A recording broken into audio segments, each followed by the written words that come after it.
की जय हो।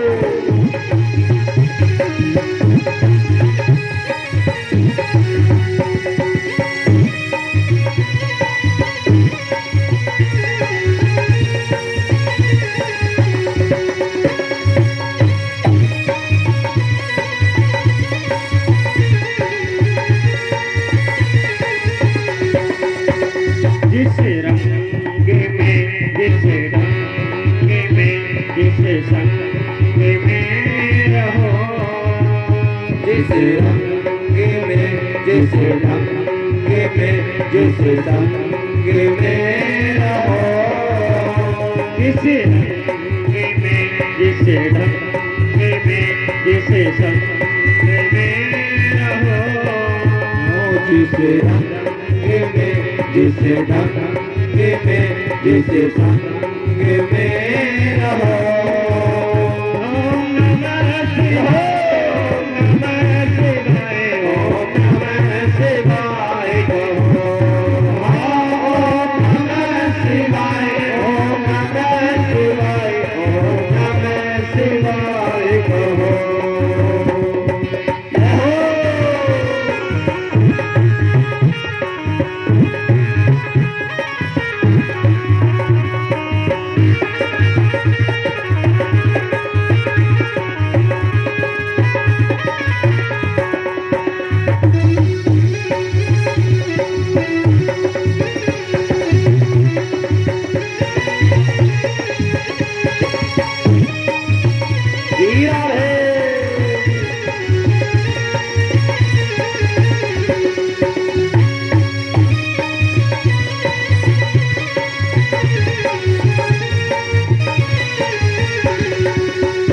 जिस देश में जिस वेश में परदेश में रहो, जिस देश में जिस देश में परदेश में रहो, जिस देश में जिस वेश में परदेश में रहो, जिस देश में जिस देश में परदेश में रहो। ओम नमः शिवाय, ओम नमः शिवाय, ओम नमः शिवाय कहो। ओम नमः शिवाय, ओम नमः शिवाय, ओम नमः शिवाय कहो। ओम नमः शिवाय, ओम नमः शिवाय, ओम नमः शिवाय कहो। जय हो। हर हर महादेव।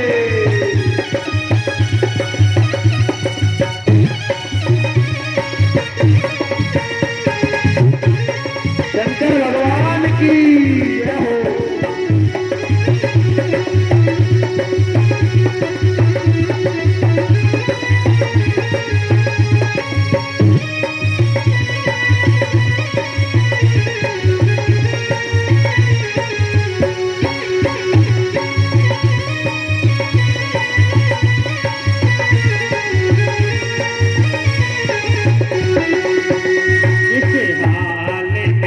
जिस चाल में जिस ख्याल में रहो, जिस हाल में जिस चाल में जिस ख्याल में रहो, जिस हाल में जिस चाल में जिस ख्याल में रहो, जिस हाल में जिस चाल में जिस ख्याल में रहो।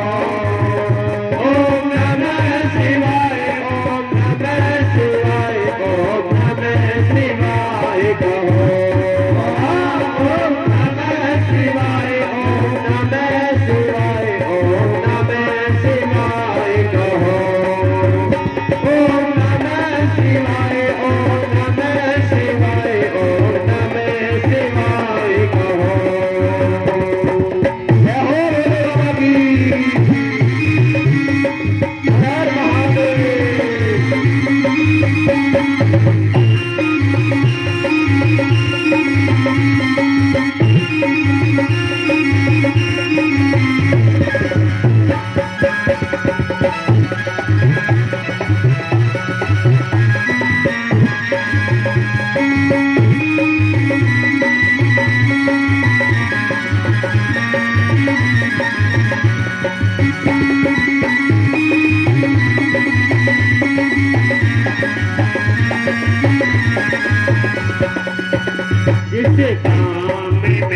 जिस नाम में, जिस नाम में रहो, जिस नाम में, जिस नाम में, जिस नाम में रहो, जिस नाम में, जिस नाम में, जिस नाम में रहो, जिस नाम में, जिस नाम में, जिस नाम में रहो।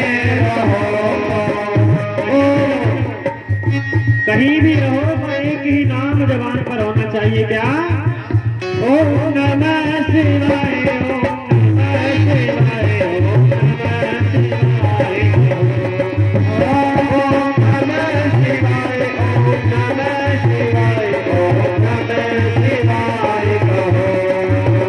ओम नमः शिवाय, ओम नमः शिवाय, ओम नमः शिवाय कहो।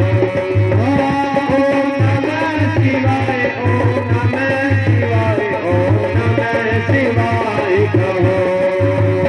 ओम नमः शिवाय, ओम नमः शिवाय, ओम नमः शिवाय कहो। ओम नमः शिवाय, ओम नमः शिवाय, ओम नमः शिवाय कहो।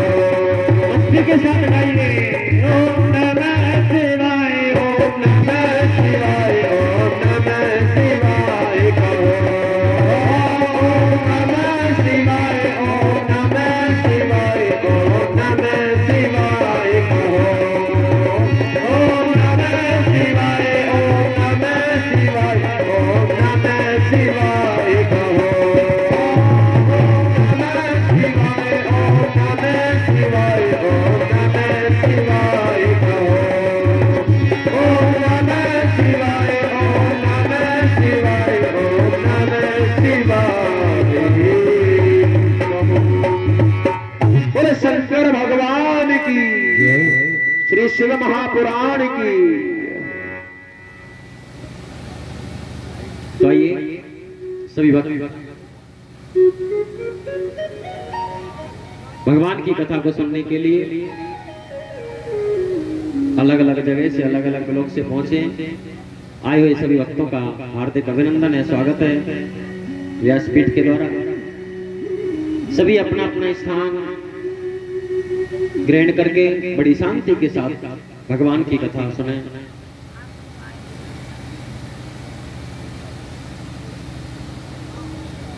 मैंने आपको पहले भी बताया था, जब भी भगवान की कथा में आते हैं, कथा में बैठने से पूर्व अपने मस्तक पर तिलक जरूर होना चाहिए। आज चौथा दिन हो गया कथा को, लेकिन कोई भक्त इस बात को फॉलो नहीं कर रहा है। चंद भक्तों के मस्तक पर तिलक है। अरे ये हमारी संस्कृति, इसमें शर्म किस चीज की है? कटोरी उतार दे दो माता पहले जेंट्स को लगा लें।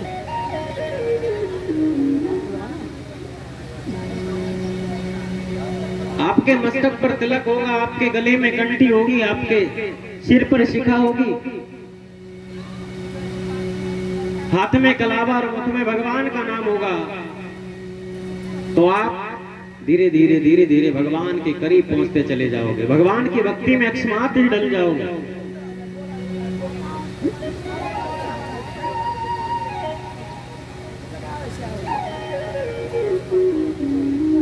सभी भक्त भगवान साक्षात शिव यानी कि शिव महापुराण को प्रणाम करके भाव के साथ कथा श्रवण करेंगे।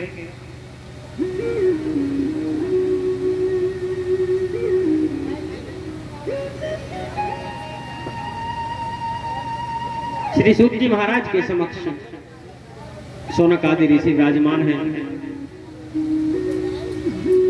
सूत जी महाराज ने शौनक आदि ऋषियों को भगवान शिव के अनेक प्रसंग श्रवण कराए, भगवान शिव की महिमा का गुणगान उनको बताया, भगवान शिव के निराकार साकार स्वरूप का दर्शन उन्हें कराया। और कल हम कथा सुन रहे थे कि भगवान शिव का प्रथम शिवलिंग किस प्रकार से प्रकट हुआ और भगवान शंकर का ये जो निराकार स्वरूप है, जो ज्योतिर्लिंग है, इसकी स्थापना सर्वप्रथम कहाँ हुई? कल सभी भक्तों ने श्रवण किया। भगवान शिव का ज्योतिर्मय स्वरूप क्यों प्रकट हुआ था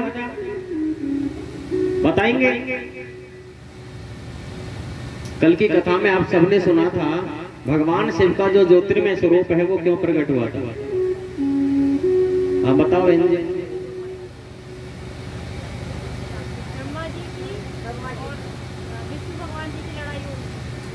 भगवान ब्रह्मा और भगवान विष्णु के बीच युद्ध हुआ था। अपने आप को बड़ा मान रहे थे, बैठ जाएं सभी ताली बजाएं बहन जी के लिए। देखो भगवान की कथा सुनते हो तो बड़े ध्यान से सुना करो। ऐसा नहीं कि आप आए 3-3.5 घंटे बैठे और प्रसाद लेकर के राधे राधे कह के चल दिए और जो कथा आपने सुनी वो पंडाल में रह गई। फिर कथा सुनने का क्या लाभ? भगवान शिव कहते हैं कि शिव महापुराण में 24,000 श्लोक हैं। जरूरी नहीं कि पूरे 24,000 श्लोकों का अनुसरण लोग करें। उनमें से एक श्लोक, 1/4 श्लोक, आधा श्लोक भी अगर हमने मन से समझ लिया उसी में हमारा कल्याण हो जाएगा। जितनी कथा संभव हो सके उतनी ध्यान से सुना करो। अगर मन लगाकर श्रद्धा से हम कथा श्रवण करेंगे तभी हम इस कथा का मनन कर पाएंगे, चिंतन कर पाएंगे। ऐसा नहीं कि यहाँ पंडाल में बैठ करके कथा सुन ली और यहाँ से जाने के बाद भूल जाओ, नहीं, ये गलत है। कथा को बिल्कुल ध्यान से सुनो। और जैसे गौ माता अपना पेट भरती है, चारा खाती है और चारा खाने के बाद में एकांत में बैठ करके जुगाली करती रहती है, मुंह चला चला करके उसको पचाती रहती है, ऐसे ही कथा को सुनना चाहिए। कथा में जो भी शब्द कहा जाए उसे ग्रहण करो, श्रवणों के द्वारा अपने हृदय में उतार लो। और घर जाने के बाद काम करते करते, खाना बनाते, झाड़ू लगाते, बर्तन धोते, घर में बैठे बैठे भी उस कथा को धीरे धीरे मन से निकालो और उसका मनन करो, चिंतन करो, तब कथा सुनने का फायदा है। जब आप मनन करोगे, चिंतन करोगे तो अकस्मात ही भगवान शिव के ध्यान में मग्न हो जाओगे। और भगवान शिव के जब ध्यान में तुम पहुंच जाओगे तो भगवान की भक्ति तुम्हें प्राप्त हो जाएगी। अभी हम इतने बड़े बड़े तिलक लगा करके, माला पहन करके मंदिर में जब जाते हैं, भगवान के सामने ऐसे बन करके खड़े हो जाते हैं कि हमसे बड़ा कोई भक्त नहीं है। लेकिन अभी तो हम भक्ति की पहली सीढ़ी पर भी कदम नहीं रखे हैं। भक्ति की पहली सीढ़ी पर भी हम नहीं पहुंच पाए हैं। भक्ति में प्रेम सबसे आगे है। जब तक प्रेम नहीं होगा तब तक भक्ति नहीं हो पाएगी। अब आप वास्तव में सच्ची सच्ची दिल पर हाथ रख करके बताइए, भगवान के मंदिर में जाते हो तो भगवान से प्रेम करते हो? किसके लिए जाते हो भगवान के मंदिर में? बताओ।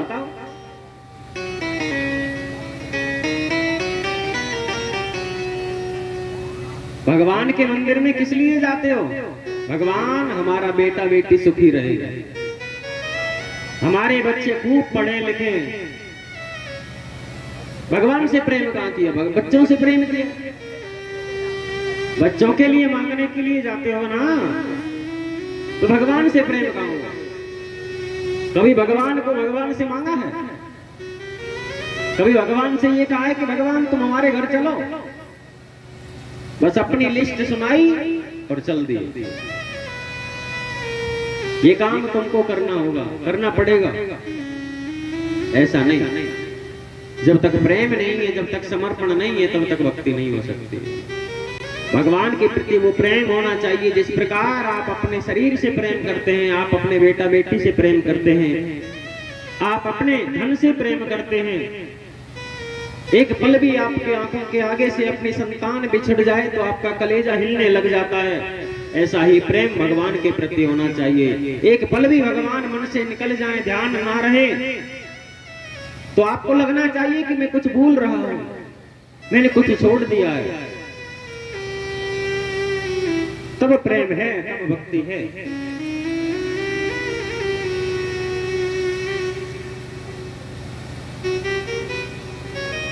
और ये प्रेम कब पैदा होता है? ये भगवान की कथाओं से, भगवान के सत्संग से ही हमारे मन में जागृत होता है।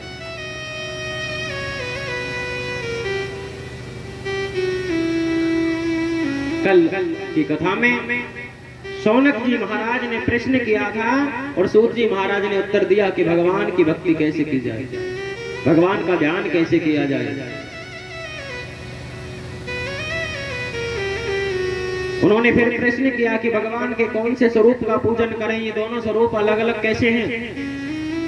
तो सूत जी महाराज ने कथा श्रवण कराई कि भगवान शिव ही अपने स्वरूप से ज्योति में अवतार लेकर के ज्योति में स्तंभ के रूप में प्रकट हुए। प्रकट क्यों हुए? क्योंकि भगवान ब्रह्मा और विष्णु भगवान के बीच युद्ध हुआ। अच्छा, जब किसी में लड़ाई होती है तो फैसला कौन करता है? परीक्षित जी, पहले के समय में कोर्ट तो होती नहीं थी। जब पहले लड़ाई होती थी तो फैसला कौन करता था? पंच फैसला किया करते थे। कौन करता था? पंच फैसला किया करते थे। इसलिए जब भी किसी देवता में आपस में लड़ाई झगड़ा होता है तो भोले बाबा फैसला करने के लिए तुरंत आ जाते हैं। क्योंकि महादेव पंचानन है, 5 मुख हैं भगवान के, इसलिए महादेव देवादिदेव महादेव भगवान देवताओं के पंच हैं। अब किसी छोटे मोटे आदमी में लड़ाई हो तो कोई भी आके फैसला करवा दे। जब सृष्टि का पालन करने वाले और सृजन करने वाले ही जब लड़ रहे हैं आपस में तो उनके लिए तो महादेव को आना पड़ेगा। महादेव प्रकट हो गए और महादेव ने सभी को अपने अपने कर्म के अनुसार दंडित भी किया, वरदान भी दिया। इतनी कथा सुनने के बाद शौनक जी महाराज कहने लगे, हे सूत जी, हम भगवान शिव की इन कथाओं को सुनकर के कृतार्थ हो गए, धन्य हो गए। आप हमें शिव की करुणा भरी ऐसी और कथा सुनाइए कि भगवान ने किसी ऐसे पापी जन पर, किसी ऐसे दुराचारी पर कृपा की हो जिसने पूरे जीवन भर पाप कर्म किया और भगवान शिव की कृपा से उसका कल्याण हो गया हो। ऐसे भक्त की कथा हमें सुनाइए। सूत जी महाराज कहते हैं, ऋषियों, एक यज्ञदत्त नाम के ब्राह्मण रहा करते थे। यज्ञदत्त नाम के जो ब्राह्मण थे बड़े ही वेद पाठी, भक्ति वेदा, भगवान में आस्था रखने वाले थे। सभी शास्त्रों का ज्ञान उनके अंदर कूट कूट कर भरा हुआ था।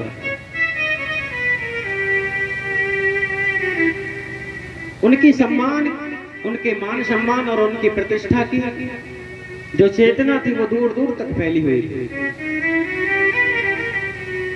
बड़े बड़े राजा महाराजा, बड़े बड़े धनाधिपति यज्ञदत्त नाम के ब्राह्मण को अपने यहाँ अनुष्ठान करने के लिए बुलाया करते थे। कथा करने, हवन करने, अनुष्ठान करने यज्ञदत्त ब्राह्मण दूर दूर तक जाया करते।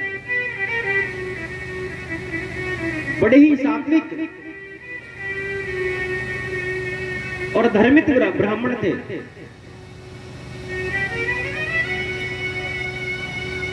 उनका विवाह हुआ। विवाह के बाद उनके यहाँ एक बेटा हुआ। उस बेटे का नाम यज्ञदत्त ब्राह्मण ने गुण निधि रखा। ध्यान से सुनेंगे सभी। आपके कान मेरी आवाज की ओर होने चाहिए और आपकी आंखें भगवान शिव की ओर होनी चाहिए। साक्षात शिव महापुराण के रूप में भगवान शिव आपके सामने विराजमान है। एक भी शब्द कथा का छूटने ना पाए, ताकि जब भी कहीं चर्चा हो भगवान शिव की कथा की तो आपका रोम रोम खिल उठे कि हाँ, हमें पता है, हमने ये सुन रखा। और 4 दिन की कथा तुमने सुन ली। 4 दिन की कथा में से अगर कोई प्रश्न किया जाए तो तुम सब मौन हो जाते हो, सब चुपचाप बैठ जाते हो। क्या फायदा ऐसे कथा सुनने का?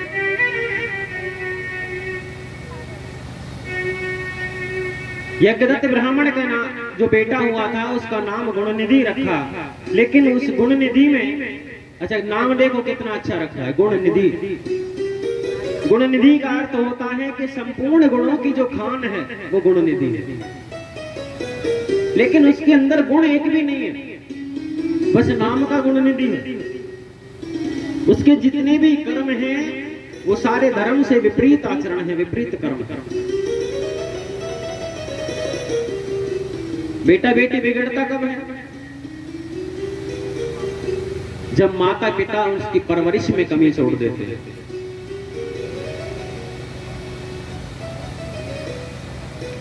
जब माता पिता बच्चे की परवरिश में कोई कमी छोड़ देते हैं तो वो गलत मार्ग पर चला जाता है, वो बिगड़ जाता है।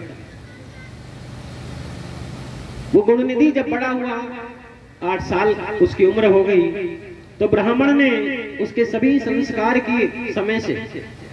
ये जो पवित्र संस्कार, उपनयन संस्कार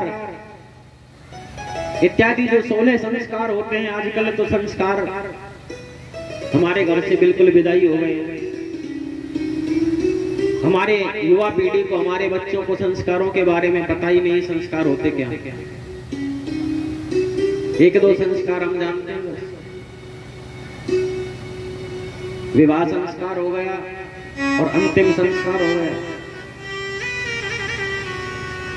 बाकी संस्कारों की गणना खत्म हो गई है आजकल। लेकिन पहले हर सनातनी, हर ब्राह्मण अपने बच्चों के 16 संस्कार किया करता था, जिसमें 3 संस्कार तो जब बालक जन्म लेता उससे पहले पेट में ही हो जाते हैं।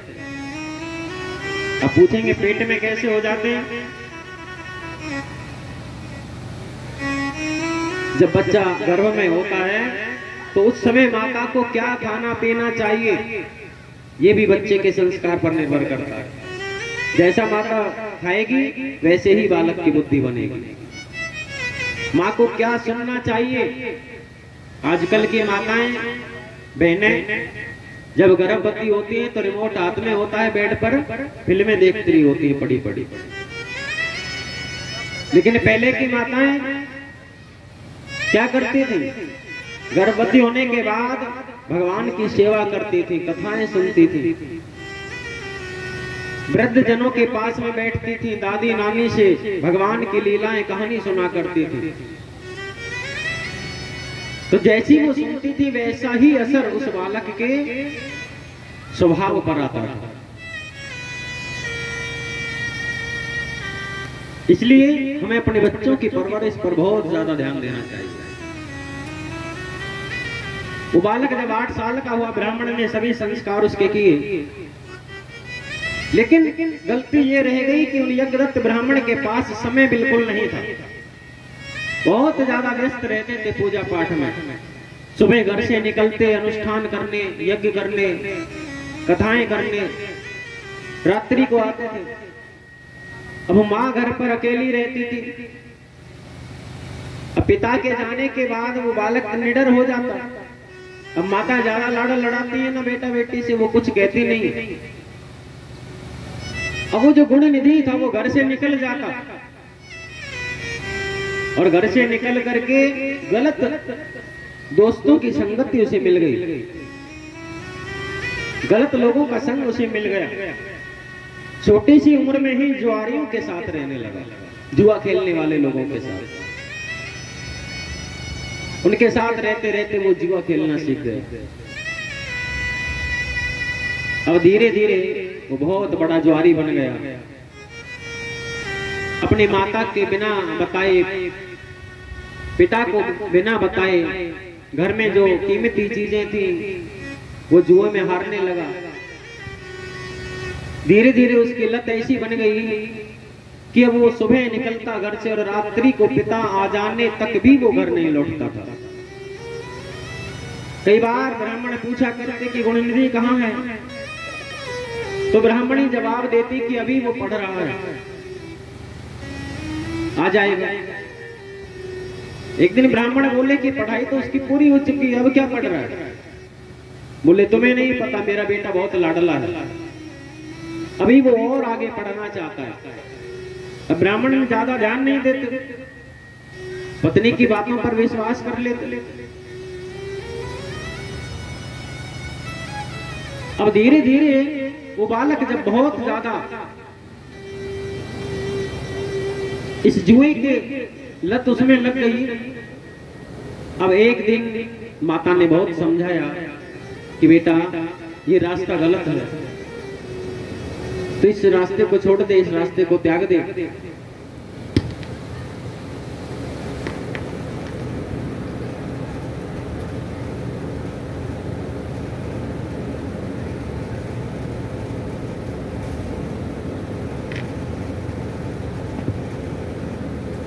बोली शंकर भगवान की। माता ने उसको समझाया, लेकिन माता ने कब समझाया? जब उसे लत बहुत ज्यादा लग चुकी थी। अब वो समझने वाला नहीं था, तब माता ने समझाया। पहले लाड़ प्यार में वो बिगाड़ती रही, अपने पति देव से उसकी गलतियां छिपाती रही, और आज जब वो बिल्कुल बिगड़ के लहस हो चुका था, तब माता समझा रही है। अब समझाने का कोई फायदा नहीं है, अब वो बिगड़ चुका है।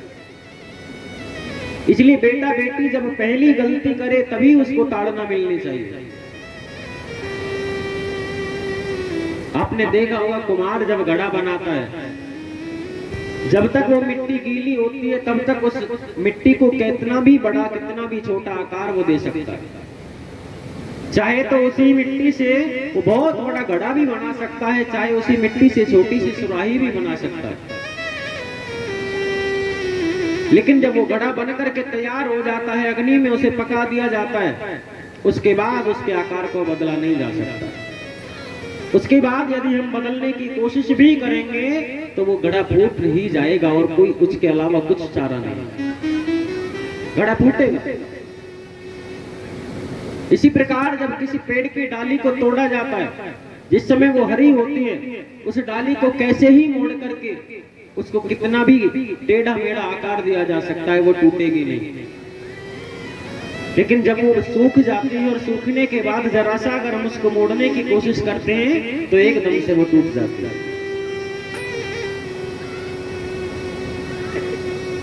इसलिए हमें अपने बेटा बेटी को, अपनी संतान को समय समय से संस्कार देने चाहिए। अगर वो जीवन में गलती करते हैं तो पहली गलती पर ही हमें ताड़ना देनी चाहिए। लेकिन आजकल हमने अपनी औलाद की ओर देखना छोड़ दिया है, बस धन कमाने में लगे हैं। सुबह से शाम तक, रात तक पैसा ही पैसा है। याद रखना, अगर आप करोड़पति हैं, अगर आप लखपति हैं, अरबपति हैं, ये पैसा तुम्हारे काम नहीं आएगा अगर तुम्हारे बच्चे संस्कारी नहीं हुए तो। अगर तुम्हारे बच्चे संस्कारी नहीं हैं तो तुम कितना ही धन जीवन में कमा लेना, एक दिन वो अपने कर्मों के कारण उस धन को नष्ट कर देगा। और ये संस्कार मिलते कहां से? इन संस्कारों की कोई दुकान नहीं होती। पता होती है? फरीदाबाद में अगर कोई दुकान हो तो मुझे बताओ। 10 लाख रुपए देकर भी तुम अपने बेटे के लिए एक संस्कार खरीद कर ला सकते हो तो ले आओ। ये संस्कार कहीं बिकते नहीं है। ये संस्कार कहाँ मिलते हैं? ये संस्कार कथाओं में मिलते हैं, ये संस्कार सत्संग में मिलते हैं, ये संस्कार संतों के चरणों में मिलते हैं, भगवान के दरबार में मिलते हैं।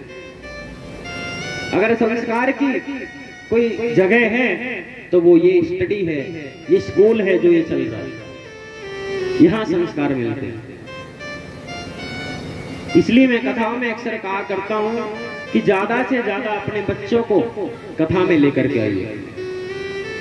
अगर आपके बच्चे कथा में आएंगे तो कथा से वो कुछ ना कुछ अच्छा ही प्राप्त करेंगे और उनका जीवन सुधर जाएगा।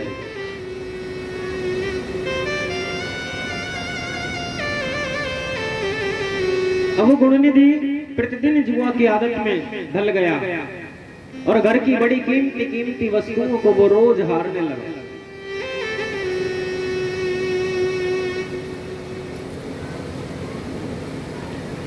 एक दिन यज्ञदत्त ब्राह्मण देर रात्रि को कहीं से आ रहे थे और रात्रि के समय जब वो अपने घर की तरफ आ रहे थे तो उन्होंने देखा कि सामने से एक व्यक्ति आ रहा है जब वो व्यक्ति पास में आया तो उसके हाथ में एक अंगूठी थी जो हीरे की थी। वो हीरे की अंगूठी जब चमकी तो ब्राह्मण की उस पर नजर गई। ब्राह्मण ने उसके हाथ में उस अंगूठी को देखा। ब्राह्मण ने मन में विचार किया कि ये अंगूठी तो मेरी है। किसी राजा ने उन्हें अनुष्ठान के बदले में खुश होकर के भेंट में दी थी। अब यज्ञदत्त सोचने लगे अंगूठी तो मेरी है लेकिन इसके पास कहां से आई। अब उन्होंने उस बालक से कहा कि भाई एक बात बताइए, अंगूठी तो मेरी है, क्या तुमने ये अंगूठी मेरे यहां से चुराई है? ये तुम्हारे पास कैसे आई? वो बालक डर गया, कुछ नहीं बोला, चुपचाप सुनता रहा। बहुत देर हो गई तो उस बालक ने सोचा कि अगर आज इन्हें मैं सच नहीं बताऊंगा तो ये मुझे गलत समझेंगे। वो बालक कहने लगा, हे ब्राह्मण देव, आप मुझे इतना डांट रहे हैं, भला बुरा कह रहे हैं, और आपके मन में ये भ्रम है कि अंगूठी मैंने आपके यहां से चुराई है। ऐसा नहीं, इसमें गलती मेरी नहीं है, इसमें गलती तुम्हारे बेटे की है। ब्राह्मण पूछने लगा, मेरे बेटे की गलती कैसे है? बोले, ये अंगूठी तुम्हारा बेटा गुणनिधि जुए में मेरे साथ हार करके गया, और ये अंगूठी ही नहीं, ऐसी बहुत सी कीमती चीजें, तुम्हारी वो पूजा करने वाली चांदी की चौकी, तुम्हारा वो सोने का थाल जिसमें तुम भगवान को स्नान कराते हो, तुम्हारी वो कीमती रत्न जड़ित साड़ी, बहुत सी ऐसी चीजें हैं जो वो जुए में हार चुका है, और वो सब वस्तुएं हम सब जुआरियों के पास हैं। अब तो उस ब्राह्मण ने जब उसके मुख से ऐसे वचन सुने, ब्राह्मण ने अपना मुख अपने कपड़े से, अपने अंगूठे से ढक लिया। उसी समय शर्म के मारे उन्होंने अपना मुख ढक लिया और मन में सोचने लगे कि मुझ जैसे वेद पाठी ब्राह्मण का बेटा अगर जुआरी है तो मैं समाज में कैसे मुंह अपना दिखाऊंगा, किस प्रकार से मैं समाज को अपना मुंह दिखाऊंगा। ब्राह्मण अपना मुख ढक करके घर की ओर चले। आजकल के बेटा बेटी ऐसा नीच कर्म कर देते हैं, कई बार माता पिता शर्मसार हो जाते हैं। जिस समय वो ऐसे कर्म करते हैं वो ये नहीं सोचते कि मेरे माता पिता की समाज में क्या प्रतिष्ठा है, उन्हें लोग किस नजर से देखते, उनकी छवि कैसी है। बस उनका मन जो किया उन्होंने कर दिया। कई बार ऐसे कर्म हो जाते हैं, माता पिता समाज में सिर झुका करके चलने लग जाते हैं उन बेटे बेटी की वजह से। लेकिन हमें ऐसा नहीं करना चाहिए। हमारे माता पिता ने जो इज्जत, जो प्रतिष्ठा, जो सम्मान, जो छवि समाज में बनाई है, उस छवि को बनाने में बहुत साल निकल गए होंगे, बहुत मेहनत उन्होंने की होगी, लेकिन हम एक पल के अंदर ऐसा तुच्छ कर्म कर देते हैं जिसके कारण हमारे पिताश्री को शर्मसार होना पड़ता है। आजकल की बेटियां एरे गहरे नत्थु कहरे का हाथ पकड़ करके चल देती हैं, जरा भी अपने पिता की इज्जत के बारे में नहीं सोचती कि जब समाज को पता चलेगा कि फलाने श्री की बेटी, श्रीमान की बेटी गई है, तो समाज उन्हें क्या कहेगा। याद रखना, जब तक एक बेटी के साथ पिता या उसका भाई है तब तक उसका कोई बाल बांका नहीं कर सकता। अगर हमारी जवान बहन बेटी कहीं घर से बाहर जा रही है और उसके साथ में उसका पिता या उसका भाई है और मार्ग में उन्हें कोई गलत व्यक्ति मिल जाते हैं, तो वो पिता और वो भाई उस बहन बेटी की इज्जत के लिए अपनी जान तक देने के लिए तैयार हो जाते हैं। जब तक पिता या भाई के तन में सांस रहेगा, जब तक वो जीवित हैं, चाहे उनको कितनी मार सहनी पड़े, चाहे उनका एक एक अंग काट दिया जाए, लेकिन जब तक उनके अंदर सांस है तब तक हमारी बहन बेटी को कोई बुरी नजर से भी नहीं देख सकता। तो तब तक आपके लिए मरते रहेंगे, लड़ते रहेंगे। लेकिन जिनका हाथ पकड़ के आजकल हमारी बहन बेटी चल देती हैं,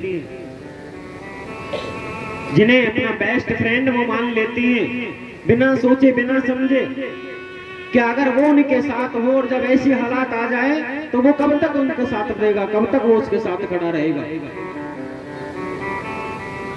वो ज्यादा देर नहीं ठहर सकता, वो वहां छोड़ करके चला जाएगा। इसलिए हमारी बहन बेटियों को अपने पिता और भाई से ज्यादा विश्वास किसी के ऊपर नहीं करना चाहिए। कोई भी बाप नहीं चाहता कि मेरा बेटा बेटी दुखी हो। एक बाप अपनी बेटी के लिए अच्छा घर और अच्छा वर ढूंढता है।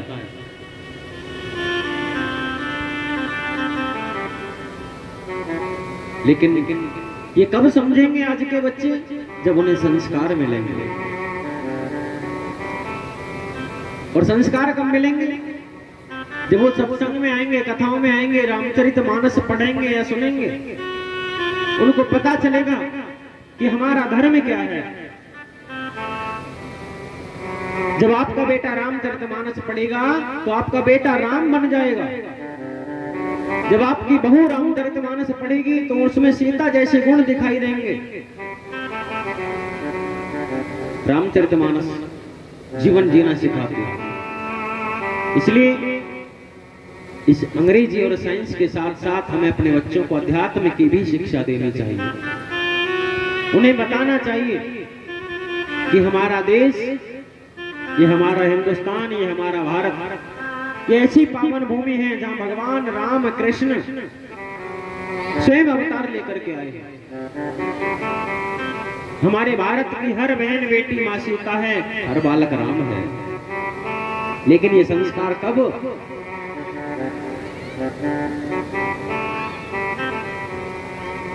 इसलिए मैं कहता हूं ज्यादा से ज्यादा बच्चों को कथाओं में लेकर के आइए।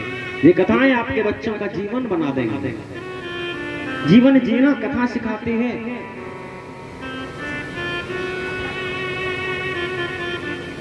आज यज्ञदत्त ब्राह्मण ने अपने घर आकर के ब्राह्मणी से पूछा कि मेरी वो हीरे की अंगूठी कहां है जो राजा ने मुझे भेंट में दी थी। अब ब्राह्मणी उस समय कुछ कार्य कर रही थी और ब्राह्मणी को पता था कि वो अंगूठी घर में नहीं है, वो मेरा बेटा हार चुका है। ब्राह्मणी ने बात को बदलने के लिए कहा कि मैं अभी बहुत व्यस्त हूं, पता नहीं कहां रखी है, कुछ देर बाद ढूंढ के दे देंगे। अब पहले के समय में सोने चांदी की चीजों को ऐसे ही रखा जाता था। अलमारी तो होती नहीं थी, तिजोरियां तो होती नहीं थी। पहले बूढ़ी माताएं मिट्टी के घड़े में खाने पीने की चीजें रखी रहती थी, उनके नीचे ही कपड़े में बांध करके लपेट कर रख देती थी। पहले विश्वास होता था परिवार वालों पर, वो चीजें ऐसे ही रखी रहती थी और जब कभी जरूरत होती थी तब ढूंढती थी। ब्राह्मण कहने लगे नहीं, मुझे अभी ला करके दो। ब्राह्मण ने फिर कहा मेरी वो चांदी की चौकी कहां है जिस पर मैं पूजा करता हूं? मेरी वो सोने की थाली कहां है जिसमें भगवान को स्नान कराता हूं? और तुम्हारी वो रत्न जड़ित साड़ी जो राजा ने तुम्हें भेंट में दी थी वो कहां है? जब इतने प्रश्न ब्राह्मण ने एक साथ कर दिए, अब तो ब्राह्मणी समझ गई कि कहीं ना कहीं से इनको बात का पता चल गया। इनको पता चल गया है, अब मैं इनसे कब तक छिपाती रहूंगी। ब्राह्मणी ने आकर के ब्राह्मण को सत्य बता दिया। ब्राह्मण ने उनको कहा कि तुमने मुझे पहले क्यों नहीं बताया?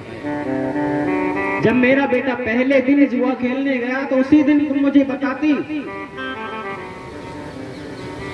वास्तव में माता का हृदय निर्मल होता है और हम कहते हैं कि पिता कठोर होते हैं, लेकिन पिता कठोर नहीं होते। पिता को कठोर जैसा दिखना पड़ता है, अपने स्वभाव में थोड़ा सा कठोरतापन, कड़वापन उनको लाना पड़ता है, दिखावा करना पड़ता है। अगर पिता कठोर न रहे तो हमारे घर के बच्चे, हमारी संतान बहुत ज्यादा बिगड़ जाए। माताएं तो डांटती नहीं, माताएं तो लाड करके उनके बिगाड़ देती हैं। एक पिता का थोड़ा सा आंखों का डर होता है, जिससे वो बच्चे सतमार्ग पर चलते रहते हैं।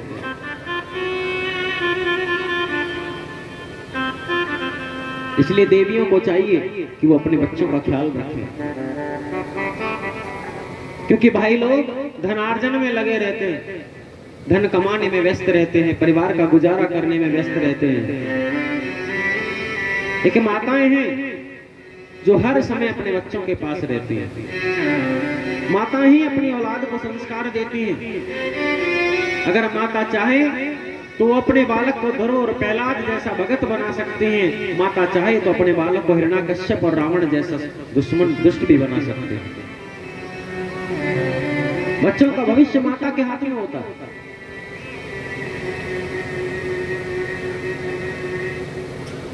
इसलिए जब भी हमारे बच्चे पहली गलती करें उसी समय उनको सुधारो। एक बार एक व्यक्ति को फांसी दी जा रही थी। अब फांसी क्यों दी जा रही थी? क्योंकि वो चोरी करते हुए पकड़ा गया। चोरी करते हुए जब वो पकड़ा गया, उसको फांसी दी जा रही थी।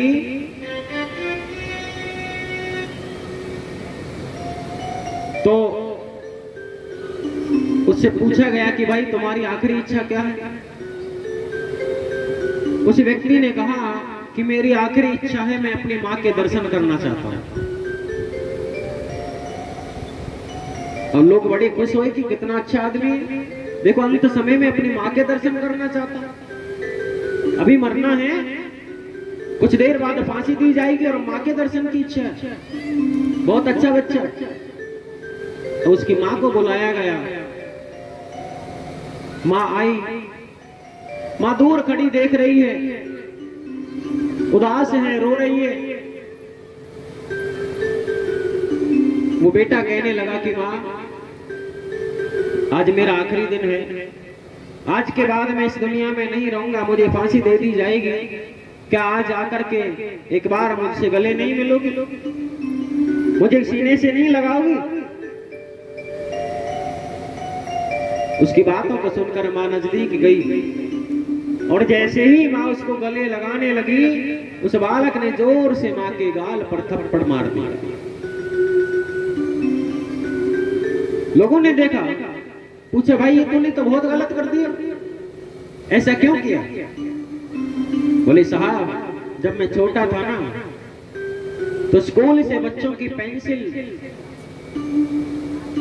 बच्चों की पढ़ने की तख्ती, ऐसी चीजें, छोटी छोटी चीजें चुरा करके लाता था।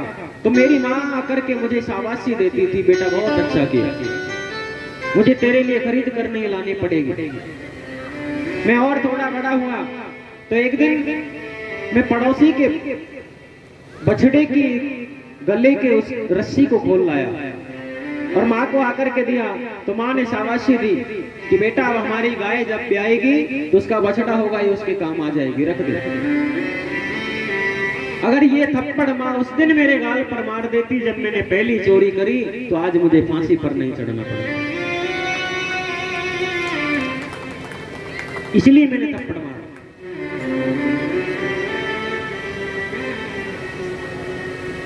इसलिए हमें अपनी संतान का ख्याल रखना चाहिए। आज हमारी जवान बेटा बेटी शाम के समय भोजन पानी करने के बाद रात्रि के 8-9 बजे गाड़ी की चाबी लेकर के अचानक चल देते हैं घूमने के लिए। कभी हम पूछते हैं कि कहां जा रहे हो? अरे 8 बजे कौन सा ऑफिस है? 8 बजे कौन सा कॉलेज लगता है भाई? उनको पूछो कि तुम जा कहां रहे हो? ये समय जाने का थोड़ी ना, सोने का समय। और जब तुम उन्हें पूछोगे तो वो डर के मारे बता नहीं पाएगा, क्योंकि वो जहां जा रहा है वो जगह जाने की नहीं है। वो रात्रि भर उन क्लबों में रहता है, उन बारों में रहता है जहां नंगा नृत्य किया जाता है, जहां मदिरापान किया जाता है। लेकिन हमको फुर्सत ही नहीं है। धन कमाने में इतना व्यस्त होना जरूरी नहीं है। धन कमाओ, अच्छी बात है, लेकिन सबसे बड़ा धन बेटा बेटी है, और उससे भी बड़ा धन उन बेटा बेटी का संस्कार है जो उसके अंदर हमें डालना है। ये हमारा कर्तव्य होता है। अब यज्ञदत्त ब्राह्मण ने जब ये देखा कि मेरा बेटा जुआरी बन चुका है, और जिस घर का बेटा बेटी जुआ खेलता हो, मदिरापान करता हो, पर स्त्री गमन करता हो, चोरी करता हो, उस पापी की वजह से उसके कुल को, आने वाली पीढ़ी, 3 पीढ़ियों को और पिछली 3 पीढ़ियों को वो नरक लेकर के जाता है। जिस घर का बेटा बेटी ये कार्य करता हो, वो बेटा बेटी खुद तो नरक में जाएगा ही, पिछली 3 पीढ़ियों को, पूर्वजों को और आने वाली 3 पीढ़ियों को भी वो नरक लेकर के जाता है। अब यहाँ शिव पुराण में एक ऐसा उपाय बताया गया है कि अगर हमारा बेटा बेटी ऐसा हो भी तो हम नरक जाने से बच सकते हैं। बताएं कौन कौन चाहता है, बताएं। अच्छा, शिव पुराण में जो उपाय बताया गया है वो यज्ञदत्त ब्राह्मण ने किया और वो नरक जाने से बच गए। क्या वो उपाय तुम कर पाओगे? कभी भी नहीं कर पाओगे। जो उस ब्राह्मण ने किया उस उपाय को सुन करके ही तुम्हारी छाती फटने लगेगी। ऐसा क्या किया? शिव पुराण ऐसा क्या बताता है? शिव पुराण कहती है कि अगर ऐसा बेटा बेटी हो और उनके कर्मों के द्वारा तुम नरक जाने से बचना चाहते हो तो उस बेटा बेटी को तिलांजलि दे दो। तिल हाथ में लेकर के संकल्प कर लो कि आज के बाद इस बेटा बेटी से मेरा कोई रिश्ता नहीं है, और उसी समय उसे घर से निकाल दो। आज की सरल भाषा में कहा जाए तो बेदखल कर दो। अब बताओ करोगे? कोई नहीं करेगा। महाराज एक तो है जैसा है, ठीक है, कोई बात नहीं, नरक भी भोग लेंगे, लेकिन आंखों से दूर नहीं किया जाता। बेटा बेटी माँ बाप के कलेजे का टुकड़ा होता है, तो उस कलेजे के टुकड़े को कोयला मत बनने दो, उसे हीरा बना के रखो। उस पर कोई दाग मत लगने दो, उसे ऐसे संस्कार दो। हीरा गले से लगा करके रखोगे तो चमकेगा, वो तुमको भी चमकाएगा। और कोयले से तो बहुत दूर भागते हैं लोग, तुम्हें पता है। नहा धो करके कोई आ जाए और कोयला आगे दिख जाए तो दूर होकर के निकलते हैं, अरे अभी तो नहा के आए थे, खराब हो जाएंगे। इसलिए बहुत ध्यान रखना चाहिए। यज्ञदत्त ब्राह्मण ने ऐसा ही किया, तिलांजलि देकर के अपने बेटे गुणनिधि को घर से बाहर निकाल दिया। गुणनिधि को घर से बाहर निकाल दिया। वो बेचारा भूखा प्यासा दिन रात इधर उधर भटकता रहा, कोई भोजन नहीं पूछता। भटकते भटकते भटकते भटकते बहुत दिन बीत गए। शरीर बिल्कुल सूख करके ढांचा, लकड़ी का ढांचा हो चुका था।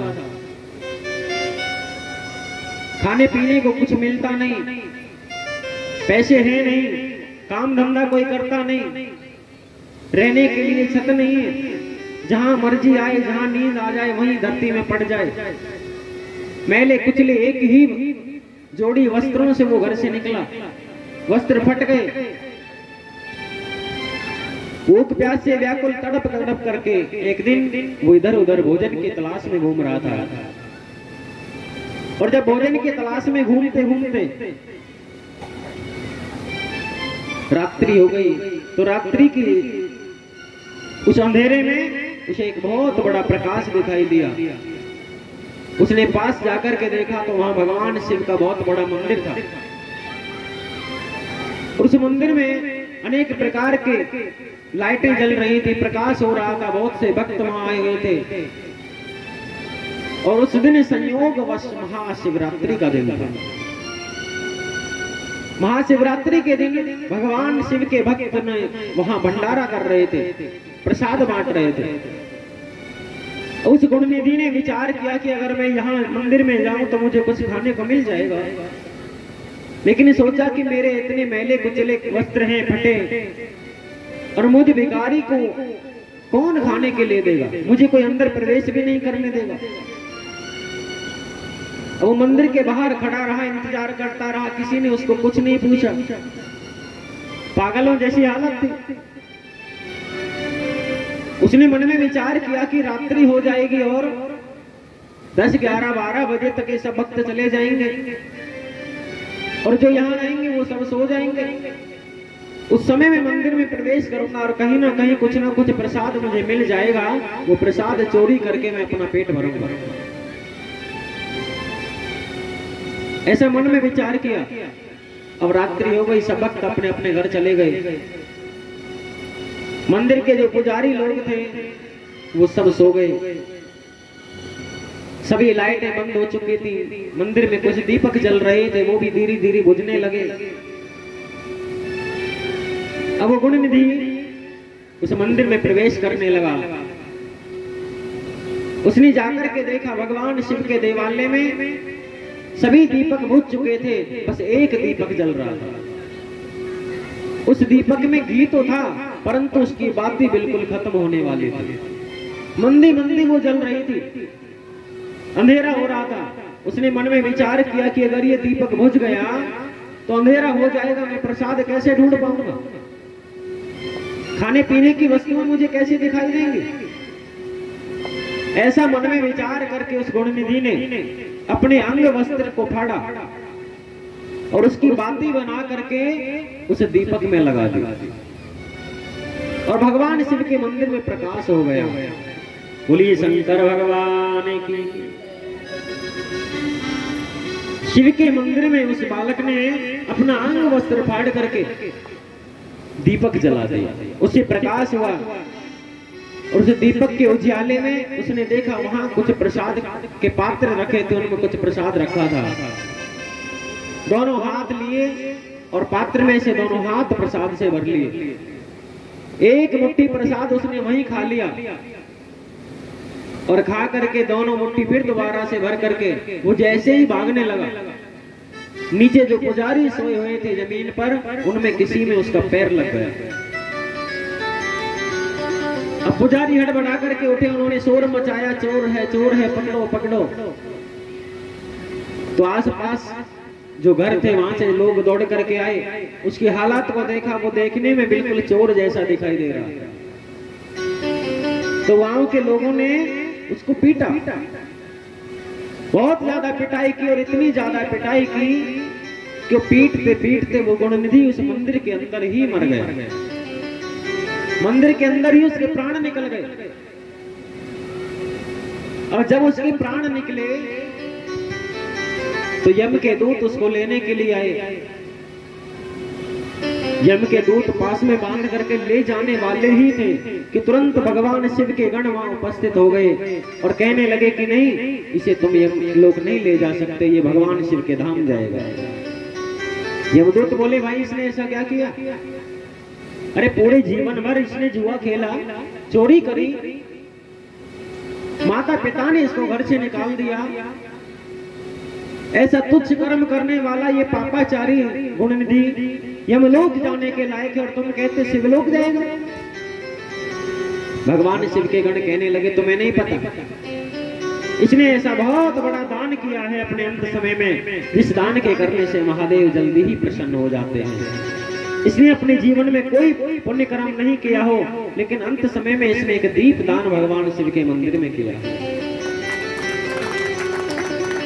भगवान शिव के मंदिर में इसने दीप दान किया। इस दीप दान की इतनी महिमा है कि ये शिव के धाम जाएगा। अब बताइए, एक गुरुनिधि जो चोर था, जुआ खेलता था, माता पिता ने भी घर से निकाल दिया। एक दीप दान करने से वो भगवान शिव के धाम को गया। दीप दान की बहुत बड़ी महिमा है, इसलिए हमको भगवान के मंदिर में, देवालय में, शिवालय में, घर पे, मंदिर में प्रतिदिन दीप दान करना चाहिए, रोज दीपक जलाना चाहिए। दीपक जलाने से भगवान जल्द प्रसन्न होते हैं। दीपक की बहुत बड़ी महिमा शास्त्रों ने बताई है कि शुभम करोति कल्याणम धन आरोग्य वर्धते शत्रु बुद्धि विनाशाय दीप ज्योति नमस्तुते। दीपक की इतनी बड़ी महिमा है, एक दीपक जलाने से हमें कितना लाभ मिलता है। देखो, शुभम करोति कल्याणम, दीपक जलाने से सब कुछ शुभ हो जाता है, हमारा कल्याण हो जाता है। आरोग्य धन संपदम, दीपक जलाने से हमारा शरीर निरोग रहता है और हमारे घर में धन संपदा की कभी कमी नहीं आती। शत्रु बुद्धि विनाशाय, देखिए कितनी बड़ी बात कही है, ध्यान से सुने। शत्रु बुद्धि विनाशाय, जिनके जीवन में बहुत ज्यादा शत्रु हैं, उन्हें भगवान शिव के मंदिर में प्रतिदिन संध्या काल में घी का दीपक जलाना चाहिए।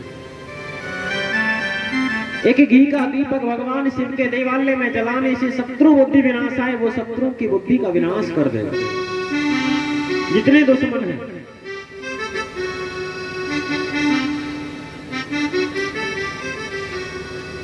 दीप ज्योति नमस्ते, ऐसे परम कल्याणकारी दीप ज्योति को हम नमस्कार करते हैं। भगवान शिव के मंदिर में गुणनिधि ने दीप दान किया और भगवान शिव के लोक को गया।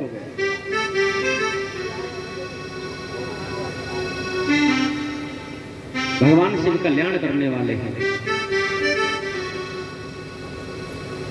हमें बड़ी श्रद्धा और भावना के साथ भगवान शिव की आराधना करनी चाहिए।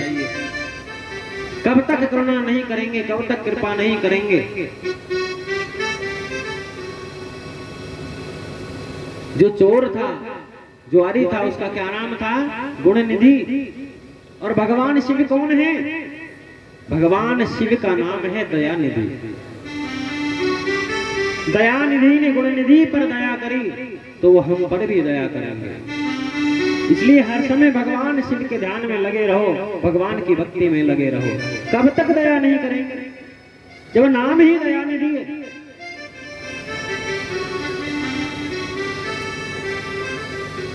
यदि नाथ का नाम दयानिधि है तो दया भी करेंगे कभी न कभी।